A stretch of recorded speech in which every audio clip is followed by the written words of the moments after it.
Today is Monday, April 13, 2026. I'm Pastor Michael, and this is Wilderness Wanderings, an Advoda edition on work. Our scripture is Deuteronomy 26, 8-9. The Lord brought us out of Egypt. He brought us to this place and gave us this land, a land flowing with milk and honey. And now I bring the first fruits of the soil that you, Lord, have given me. Our text is part of the worship that God's people began to practice once they were settled in the Promised Land. Take some time to read the whole chapter. There are lessons of faith to be learned from these ancient worship practices. These rituals reminded God's people of their spiritual past, but also of their economic past. Standing before the Lord, they recite a prayer, recalling that Abraham was a wandering Aramean who had no land to work. They recall that their forefathers in Egypt were subjected to harsh labor, that they cried out to the Lord, who heard our voice and saw our misery and brought us out of Egypt. This prayer shaped Israel in several ways. First, the land on which they lived, in which many of them farmed, was a gift, not a possession. Without God's intervention, they would be landless, wandering, and unemployed like their forefathers. This intervention impacted their economy in every way. How would it shape our lives if we remembered that all that we have belongs to God, and that He considers us valued stewards?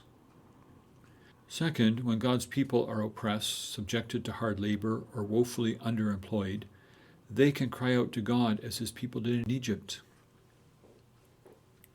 We are still tempted to believe that God has little interest in our economy, but that is not true. God continually cared for Israel's economy, and many of Jesus' parables concerned economic matters. God is deeply concerned about our physical well-being and about our attitude towards wealth. Third, we serve a God who hears, sees, and responds to these vocational cries. Here, we are pressed to consider the shallowness of our faith. We use the phrase, prayer works, when we get the answer that we are praying for. But faith implies believing things about God even when we cannot see them. Faith is made real when we continue to trust in God even when the answer to our prayers appears to be silence. Fourth, these ancient prayers teach us that our profits ultimately come from neither the fruitfulness of nature nor the power of our hands alone. There is another actor in the economic equation. The fruits of our labor ultimately come from the continued action and intervention of God in our world and economy. We need to be formed so that we approach work as good and valuable, but also, more importantly, to offer our work up as an instrument of worship and praise. Such prayers and offerings guide us into an economy of gratitude to both God and neighbor. Profit should lead to praise. In times of wealth, gratitude is one of the first emotions to evaporate.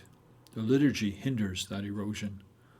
Offering our work to God, whether it be small or great by human standards, draws us into patterns and postures of gratitude, dependence, and humility. As you journey on, go with the blessing of God. Wherever God takes you this week, may He fill you with all joy and peace as you trust in Him, so that you may overflow with hope by the power of the Holy Spirit, and that you may live carefully, not as unwise, but as wise, making the most of every opportunity.